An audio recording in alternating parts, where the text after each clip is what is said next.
Hello and welcome to a new episode of History Episodes with Samyukta Nair. As mentioned earlier, we are starting a new segment on our YouTube channel called Subcontinental Conversations, where we invite and discuss the experience of various South Asians, both living in South Asia as well as part of the diaspora. Many of them have lived through important and interesting historical events, which will also be discussed here. Our first guest is Mr. Amit Shah. Originally from West Bengal and currently based in the US, Mr. Amit Shah is an author. Thank you so much, Amit ji, for joining us today. Thank you for having me. So, you grew up in Calcutta and you lived through some very interesting points in Indian history. So, the first question I'd like to ask you is what was it like growing up in Calcutta soon after the independence? Were there still echoes of colonialism, and how was the general culture and atmosphere of Calcutta at the time? Yes, Calcutta, right after independence, I was born in 1950, so it was only 3 years after independence. And I grew up in that city, which at that time seemed crowded, but really wasn't, because it was, like 350,000 people. It wasn't a huge place. And it was a very posh city. For the most part, the central Calcutta carried a lot of the old colonial structures and the hotels, restaurants that still exist in Park Street and in cinema halls. But at that time, central Calcutta was flourishing, and there were Swiss-run restaurants for both flourishes that are still there in a different iteration. And parts of Calcutta that I remember so well was around the river, which had a very thriving port, and there was a very expansive road called Red Road, which had been built actually by the Americans during the war as a landing strip for planes that would carry cargo across the Himalayas. It was called Flying the Hump, so that they could supply their forces in Burma. And that was the road that was used a lot by people like myself when I was in my early teens, to learn how to drive, because it was a broad road. What else do I remember? I do remember that my grandmother, my mother's mother, lived right next door to Netaji Subhash Bose's ancestral house. In fact, it was literally right next door. And so that was a historical spot, which is today a museum. Okay. But it was, It was also from where Subhash Bose escaped in 1942, under house arrest from the British. And he was never seen again on Indian soil.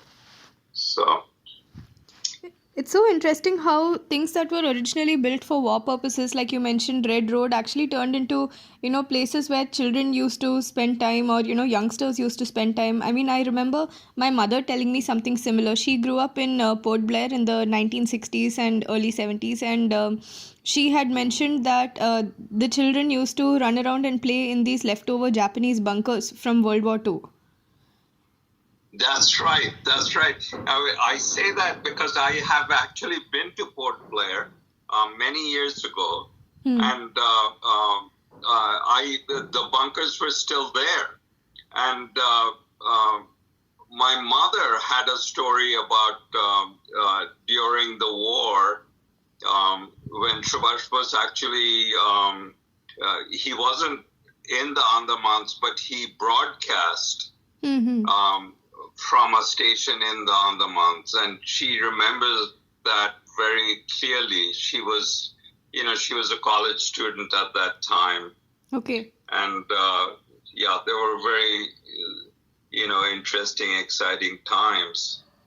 And the other part of Calcutta that I remember growing up were the schools. The English language schools that we went to, there were quite a few. And most of our teachers were Anglo-Indians, Armenians, and that that population, of course, has diminished over time. But at that time, I felt that later on I understood that was part of, the colonial history, because they had such a presence, that those communities had such a presence during colonial times. And most of my teachers were that. They were Anglo-Indians who have since migrated elsewhere. The schools were very strict in its English traditions. I remember my school, the classes were called forms, In the British like in the style. British system. Yeah, and it changed sometime in the mid-60s. So, yeah. It's so interesting how you mentioned that Calcutta had, an Anglo-Indian and Armenian population. If I'm not wrong, I think there was quite a big Chinese population also, and probably still is. So, Yes, do you remember there, Kolkata as there like a is. multicultural place? And, what was that like? Yeah, that was, we took that for granted. I think back on it now, we just simply took it for granted that they were Chinese, Anglo-Indians, Armenians, Parsis, people who had migrated from other parts of India, Rajasthani Marwaris who came to Calcutta. It was a huge presence that was being built up when I was growing up. And people assimilated in very many ways. Marwaris learned Bengali. They were my classmates. And they've lived there for generations. So I didn't realize how diverse Calcutta was till in recent years. Yeah. That's very interesting. Is there anything about, the Calcutta of your youth that stays with you even today? Yeah, I think recently I had thought about a significant item, which was that when I was growing up, and I still stay in touch with a few people who I went to elementary school and middle school, high school. There are just a few of them. We never talked about what our caste was. We were in each other's houses. We had Diwali. We had Holi. We celebrated all with our friends, and no one asked, what caste we were, what religion we were. So it was really quite interesting at that time that I actually didn't know, except for someone who might be Muslim. My Hindu friends, I didn't know what, we didn't talk about caste, and so that was an interesting part. The Kolkata that I grew up was very green. Okay. Because, and that I actually lived just outside what is now Greater Calcutta. It's very much part of Calcutta now, but at that time it was just outside Calcutta, and very open and green. Yeah. So you had mentioned that your parents were quite young. They were young adults in the 1940s. So that means they definitely lived through World War II. So what was life like for them during World War II? Could you please tell us? Yes, I think that the stories that I got from my parents was they were very young when they got married. They were in their early 20s, and that was in 1942. And soon after, or I think it was at the end of that year in 1942, that the Japanese dropped a few bombs on Calcutta Harbor. So that the British at that time evacuated most of the schools that were residential. And my parents, my father was part of a blind school in Calcutta that his great-grandfather had started. It was, in fact, one of the oldest schools in the country at that time. For the blind, and there were a lot of students, over 100 students and staff and teachers and household and kitchen help, etc. And they all evacuated to a city, town in North Bengal, about 75 miles away. And at that time, there weren't direct roads, so they had to take ferries to cross over the Padma and some of the tributaries. That must have been quite risky. Yeah, that was, it took a long time, and crossing on ferries was hazardous. But that's where they went in 1942-43.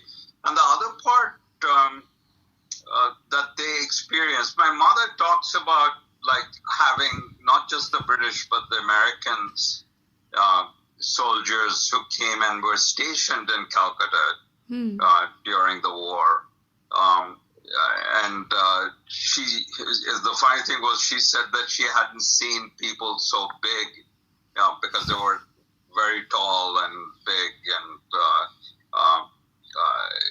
she was a little nervous about them, and she was a college student at that time. But the major event that happened in my parents' life at that time was their firstborn child, a girl, died in her infancy. And this was in North Bengal, and it's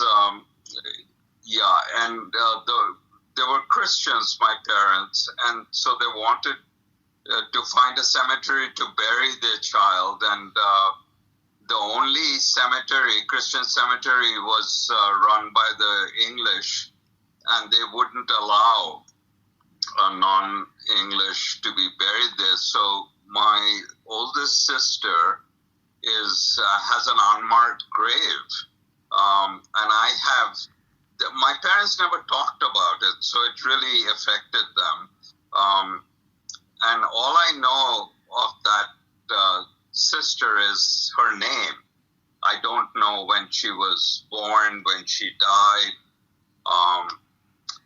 And lately, I've been thinking about making a trip up there to this town, and I'm going to try to see if I can come across any kind of burial records. I don't even have a birth record, but I think that would be too much to try to figure out. And this was also during what is known as the Bengal Famine of 1943. Right. And that was definitely, it wasn't, it was a man-made famine. It was through market manipulation and hoarding. Yes, to give our listeners a bit of context, if I'm not wrong, the Bengal famine was caused basically by Bengali farmers being forced to give up planting food crops and being made to plant cash crops instead to fund the British economy, right? That's exactly right. And they also shifted the rice that was produced, that was in the market, over to British troops.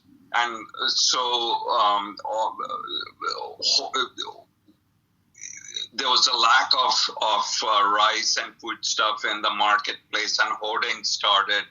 And because of that, there was a flourishing black market. And of course, the poor people suffered the most. My father would tell me the story of that they couldn't get enough rations to feed all these children in his school. So he would make the trip from Krishnagar in North Bengal to Calcutta many times, driving at night, to try to get rice in the black market, during that time.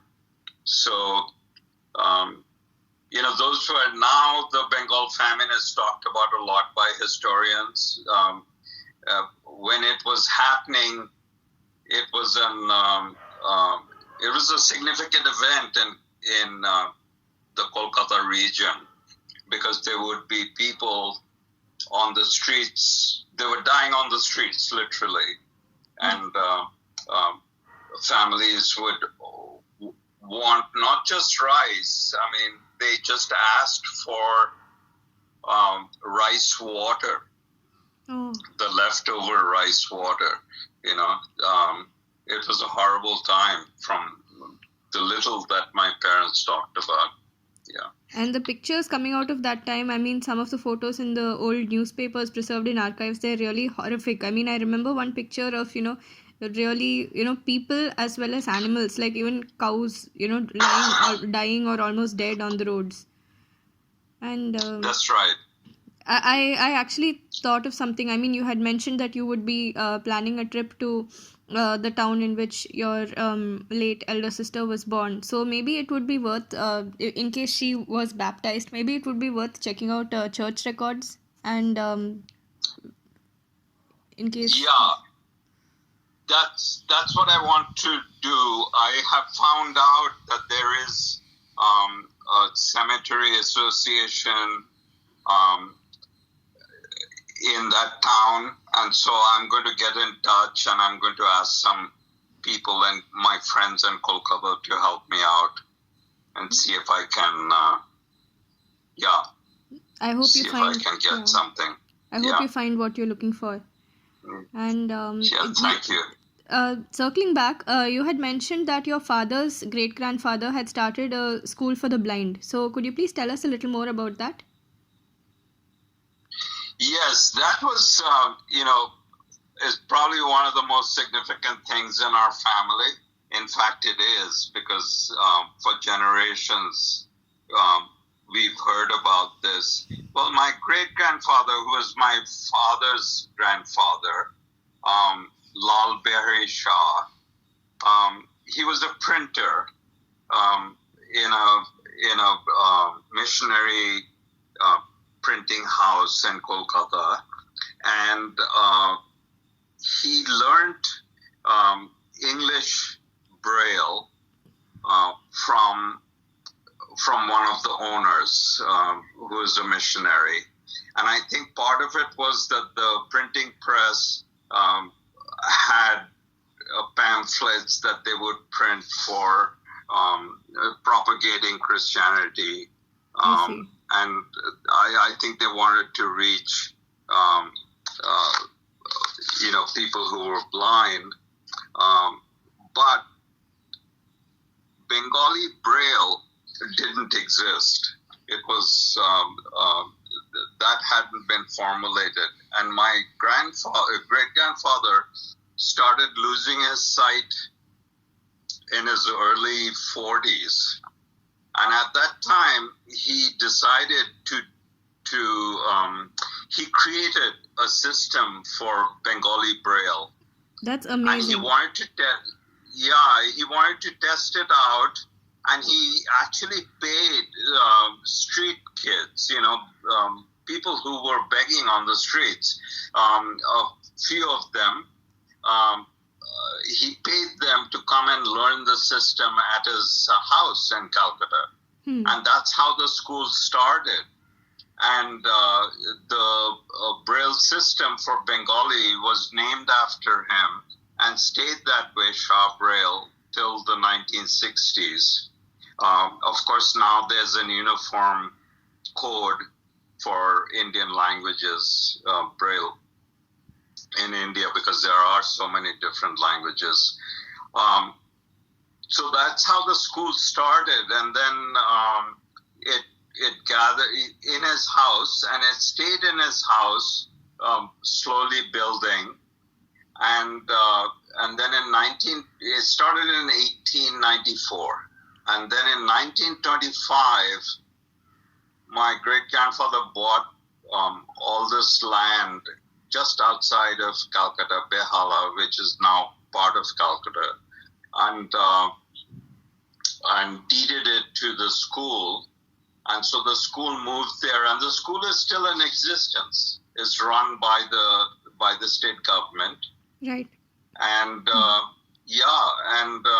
there were many firsts from that school. I grew up on the campus of that school. Our house was part of the school campus. So it was very much part of my childhood, a very defining place for me. That's wonderful. That's wonderful. Could you please tell us the name of the school again? Yeah, it's the Calcutta Blind School. The Calcutta Blind School. Okay, so for any listeners who are interested in checking it out, please do Google it. And Yes. coming back to your early life in Calcutta, you had mentioned that you came from an upper middle class Christian background. So could you please describe a typical upper middle class life or upbringing in Calcutta in the early 50s? Yeah, I guess my life revolved around my friends in school. So I went to an English medium school in Calcutta, and I went, all the way from the very lower grades all the way through high school. And I had a set of friends, that I hung around with, and on weekends we would go to each other's houses. We'd play on, outside on the fields. We ran around together. So that was a major part of my life, was spending time in each other's houses. And then I had my mother's side, her family, we were very close. So I had two cousins, first cousins, and their families. Calcutta, the upper middle class was, my parents went to the movies every Saturday. Okay. That was the way that my father said later on that was the way he decompressed. But every Saturday, Calcutta was, at that time, Hollywood movies were a regular feature. So, and my parents would go every Saturday. And then when I'd wake up on Sunday morning, they'd have a bar of chocolate for me, Okay. which they had bought at the Hia. And that was very much what I remember. Because in those days, in the movies, people would sell chocolate and cigarettes, inside the theater. The theater, right. Yeah. And of course, this was pre-television, etc. So movie houses were packed. That's where people went. Bengali movies, English movies. Yeah.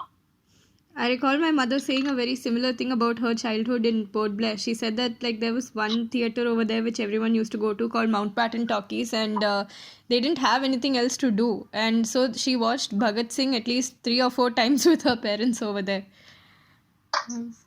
Yeah, that was, I do remember, I think it was Sunday morning shows, and my parents would drop me off at these shows, and they were all old English movies. Right. I remember, I was just seeing Great Expectations when I was, this Dickens story, and I was a little scared. I don't know how old I was. Maybe I was 6 or 7 years old. I was very young. Starting very young on the classics.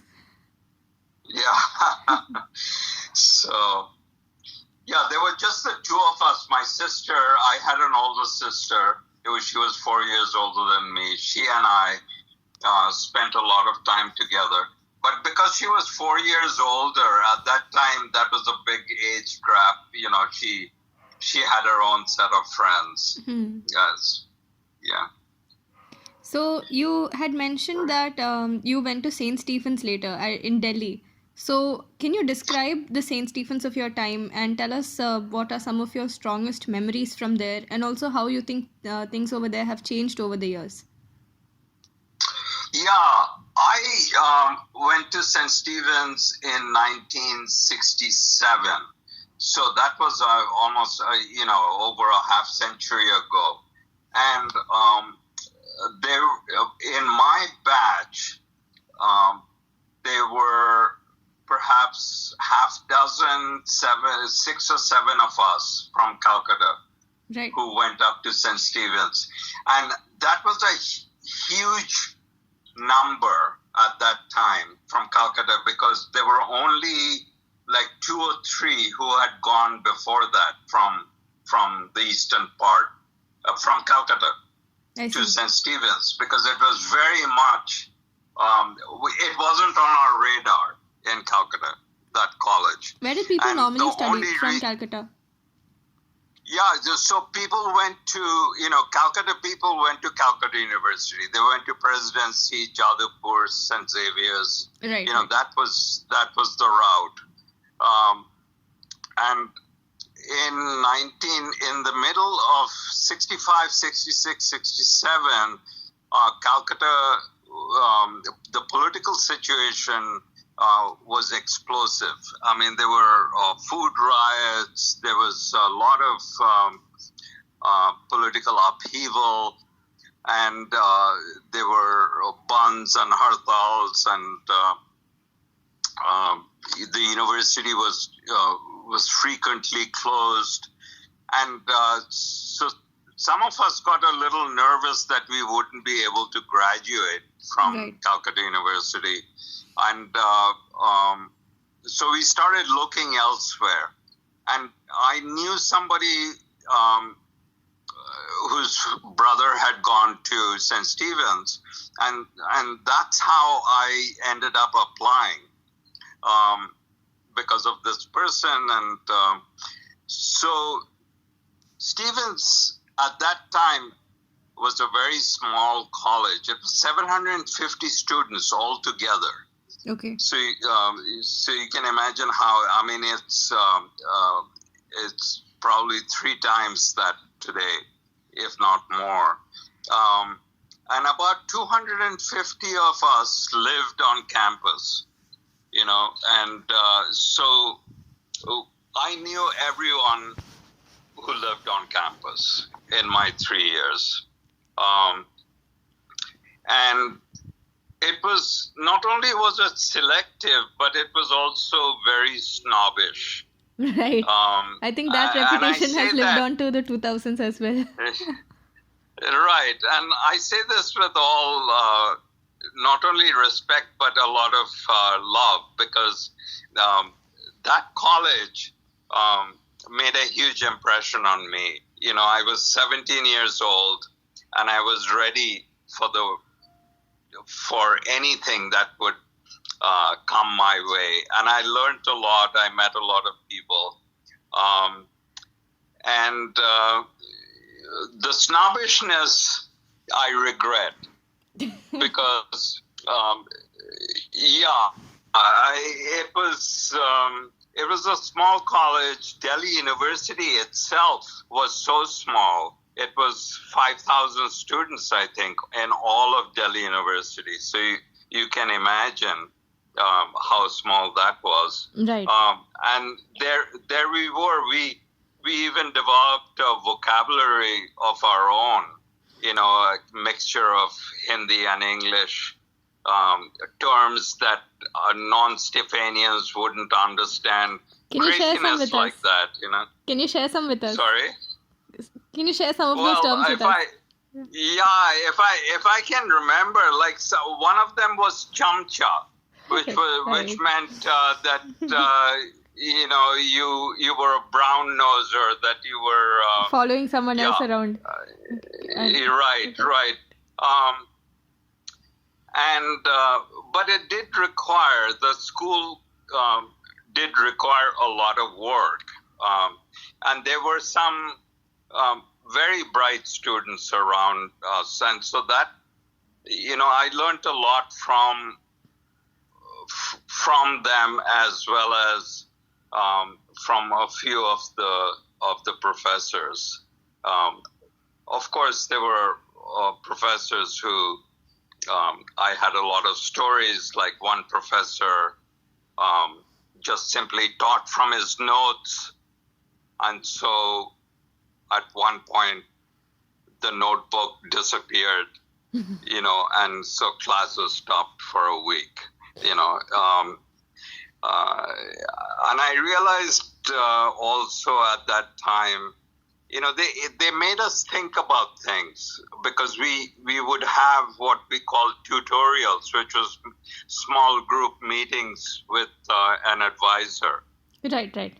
And and that was so helpful, because it was to get us to think more, to be able to talk and articulate issues and problems. And it was different from being spoon-fed. I mentor young students in India today. They're first generation learners. And I do this on Zoom and through a nonprofit NGO working out of India. And my main goal in these sessions is to try to get students to talk instead of lecturing them, because I think that was one of the difficulties that I felt. Even though I had a very good education, when I came to the US and into the university, it wasn't that I wasn't prepared in my coursework or I didn't know how to learn, but one of the things was in terms of asking questions to get to learn. That's so true. I mean, a lot of the time I feel that, Indian students and, even in the Indian home atmosphere, children are told, don't ask questions, do what you're told. So it's... Right. Yeah, so it's quite amazing actually that, from the beginning it appears that St. Stephen's has encouraged that, questioning atmosphere. Has encouraged people to think for themselves. Right. And I think that, colleges surrounding St. Stephen's have become, rightly so much better today, because there's a lot of really good students and teachers in all these different colleges. And that St. Stephen's today has, a major competition from others. So St. Stephen's was definitely made a huge impression on me. Right. And friends that I made in that period, I'm still friends with a lot of them.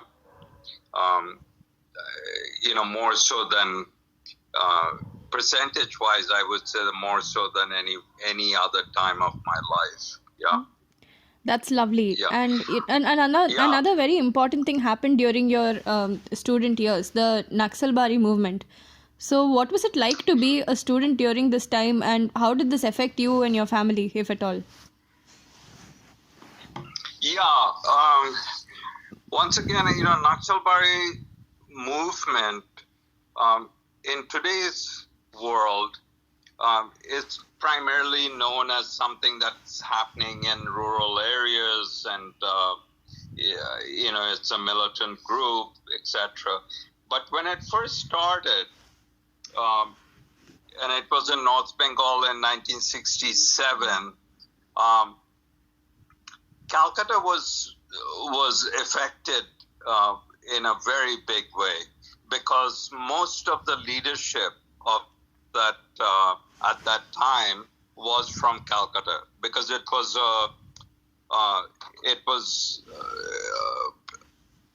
the group had broken off from the two other communist parties Right. that existed at that time. So in Calcutta, the students were very idealistic and eager to work toward systemic change, and so they went to the rural areas. They tried to support the sharecroppers. When the Naxalbari, the communist CPI-ML came into being as a party, and then was shortly, proscribed, that it went underground. I don't think that many of us realized how difficult it was going to be for urban young people to manage in rural areas. Now, today that might sound simple, but at that time, most people didn't understand what it was like in rural areas, how difficult life was, and that an urban Indian wouldn't be able to survive in rural areas. And that's exactly what happened. A lot of people not only got very sick, but just couldn't manage working in rural areas. And then as the movement gathered steam, by 1967, 68, 69, 70, those 3 years, Calcutta, West Bengal went under president's rule, which meant that there were armored cars on Calcutta streets. There was a lot of fighting between the police every day and young people. A lot of atrocities happened on both sides. There was a tremendous amount of bloodshed, much more than most of us can imagine. And in Calcutta at that time, I think every single household had some connection with the movement, whether directly or indirectly. And so when I was at St. Stephen's, St. Stephen's, though it was a small college and within Delhi University, it actually surprisingly had more people, about 60 or 70 during those 2 or 3 years, who joined the movement as such, directly from St. Stephen's. And so it had a big impact on me. By my second year, I was quite aware of what was happening around me. And, I was on the periphery, Right. but I was certainly I could see what was happening, and what some of these issues really were, and how difficult it was going to be to build any kind of grassroots movement. Of course, what happened later on, is another discussion altogether. But the main thing was the difficulty of urban Indians in rural India and what that meant. And there was no kind of plan to integrate. So Delhi at that, unlike Calcutta, which was exclusive, Delhi had a lot of, graffiti and that went on quite openly. But in retrospect, also, I think that the authorities knew full well what was going on. And I have a theory that the authorities dealt with urban well-off students differently from people who were workers and in rural areas. They a lot of the time they just simply waited for the well-off student to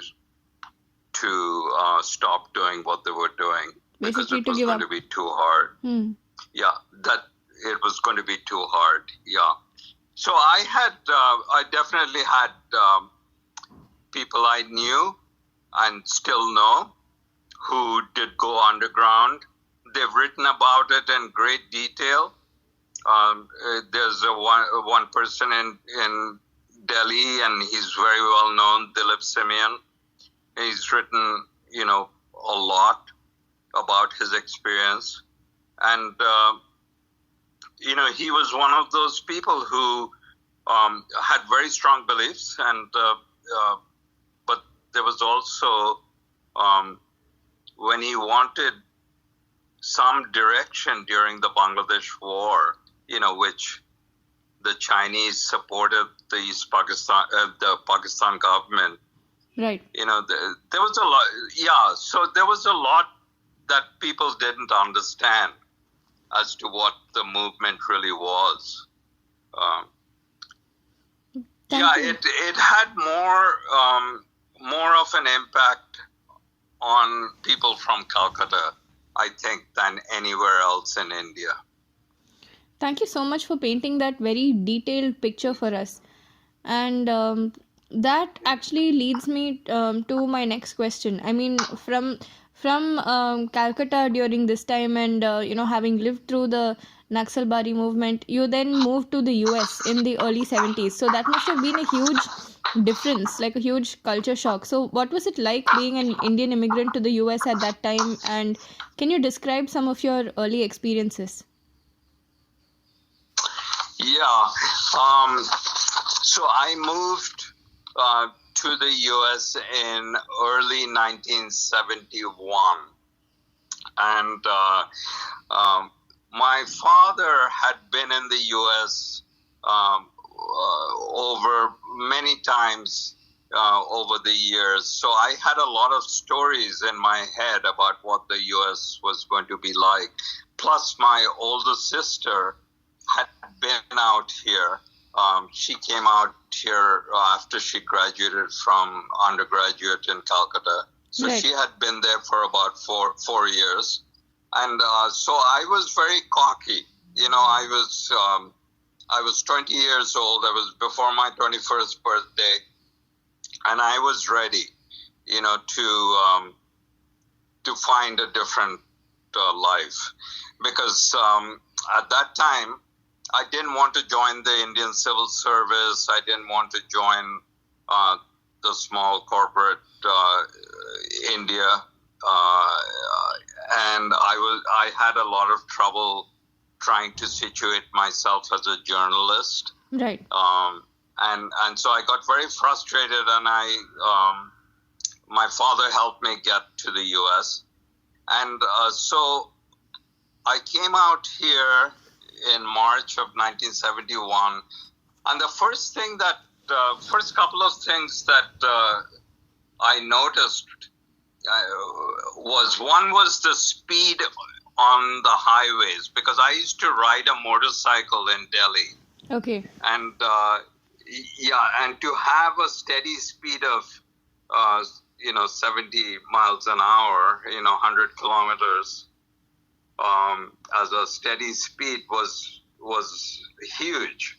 So that was one thing I noticed. The other one was the choices in consumer goods. You went to a store and there were 20 flavors of ice cream and 10 different kinds of bread, and so that was those things were kind of a bit startling to me. Right. But I came to New York, and it was a city that I wasn't scared of, and people would ask me, aren't you nervous? And I would say I grew up in Calcutta, one of the most chaotic places I felt on earth. And in New York, I could actually read the street signs, and I learned the subway very quickly. So that helped. And then my life in the first few months was somewhat narrow, I would say, because I applied to graduate school and I got in. Right. And I had to take some undergraduate courses to fulfill requirements for graduate school. And so I started going to school and started a part-time job, and that became my world, around the university, and yeah. So, And this, yes, please continue. yeah, go ahead. No, I was just going to say this is before the Bangladesh War. Right. Okay. So the Bangladesh War came at the end of 1971, and that of course made a huge difference. There was a lot of Bangladeshis, East Pakistanis in New York at that time. The street still exists in the East Village, where there were all these restaurants. They were very cheap. But East Pakistanis had basically come. They had bought this dilapidated houses. They had renovated them. They started these restaurants. They bought produce together, etc. And it was they made it into a flourishing restaurant business. Right. And that was the cheapest Indian food you could get in New York at that time.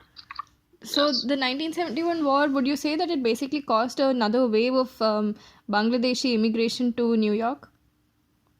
Yes. During the early part of the 1970s, the Indian immigration to the U.S. was still quite small. They had just opened up. I think it was 1966, 67. The non-European immigration had opened up. Right.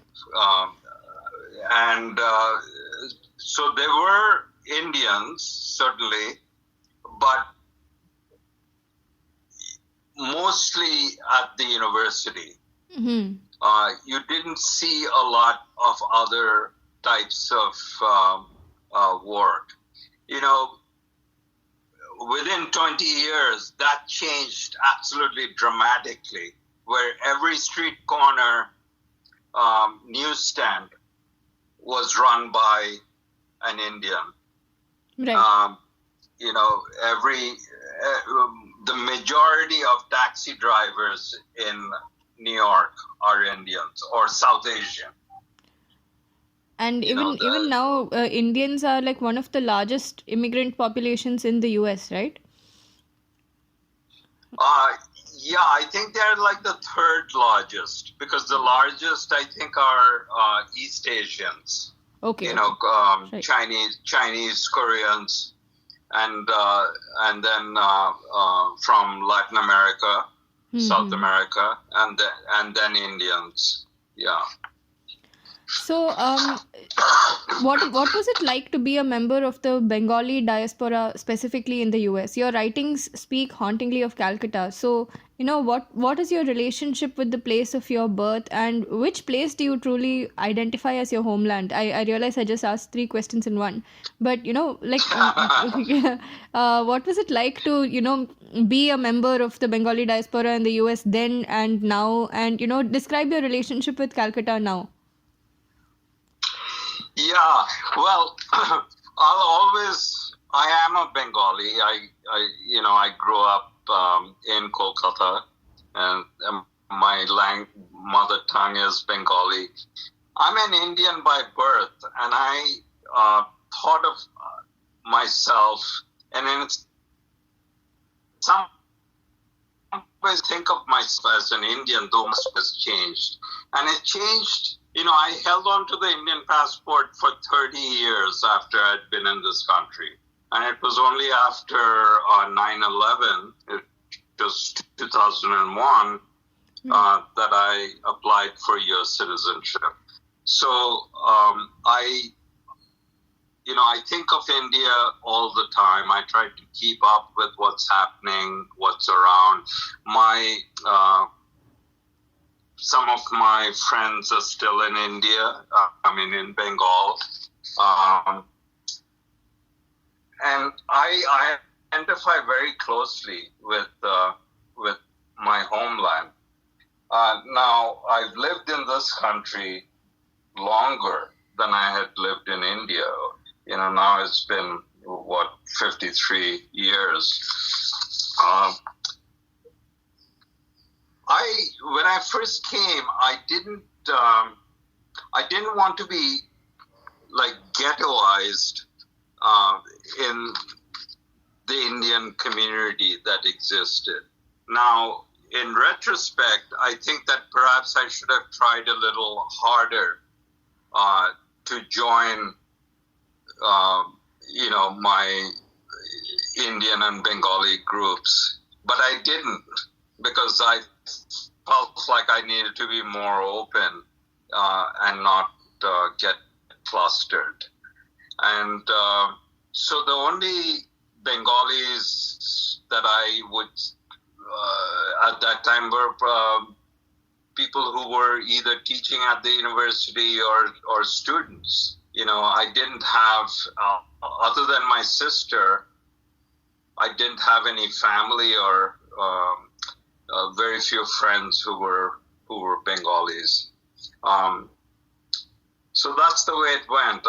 Over time, it got harder and harder, and I could see that as Bengali communities, of course, nowadays, all the pujas are celebrated in a huge way, etc. But I was never part of that because I didn't enter that world quite the same way. I see. Have you started participating in that later? Not in any large way, I would say. I do have more interactions with family because they're more friends' daughters and sons are here. Some of them have grown up out here. I see them regularly. We go to movies together.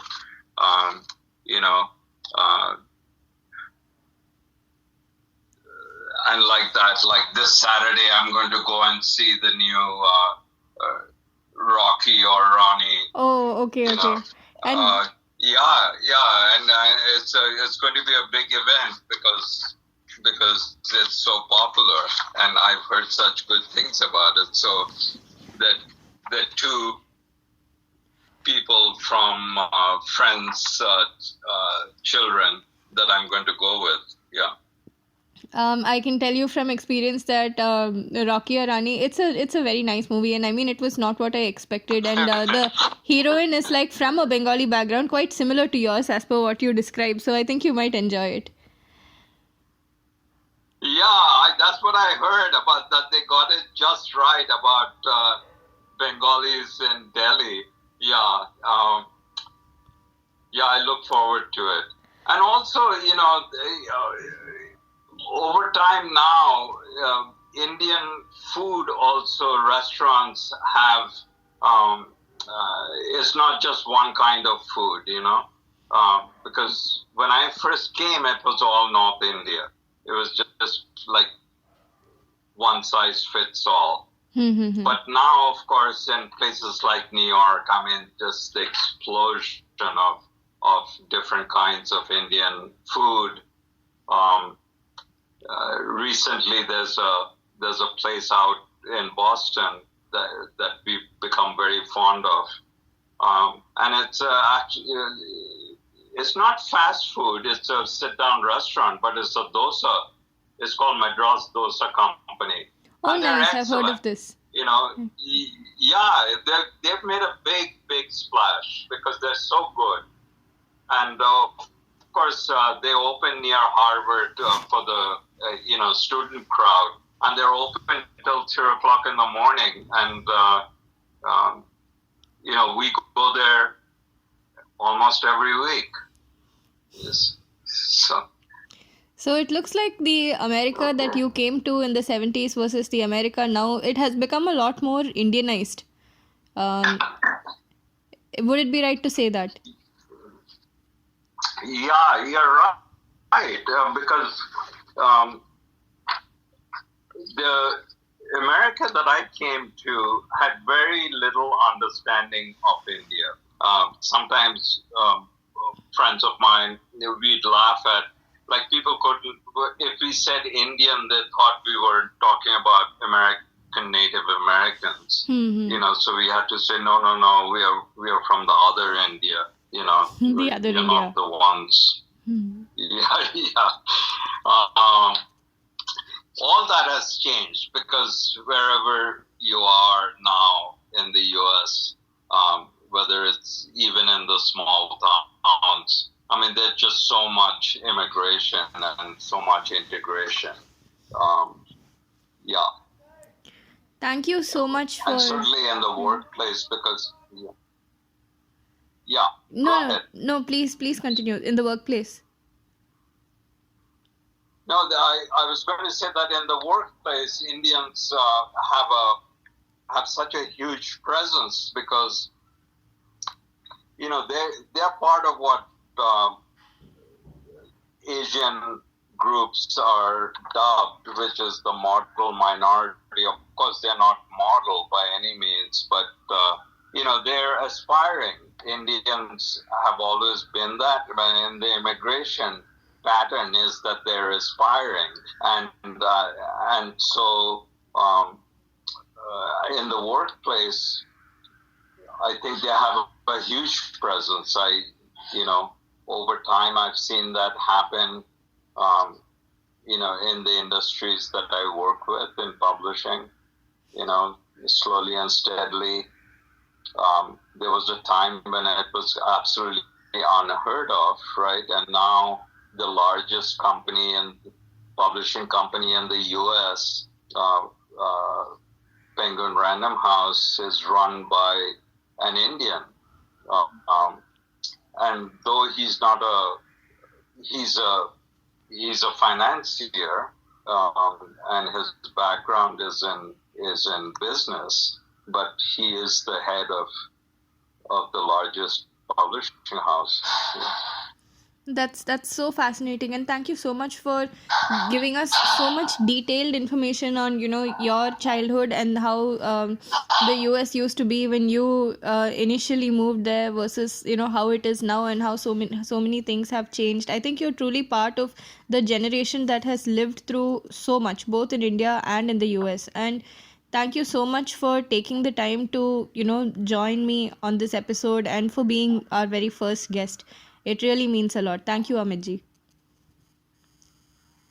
Thank you. Thank you so much. I really appreciate your questions and getting me to speak on this, and I look forward to listening to the show. Thanks. Thank you, Amit ji.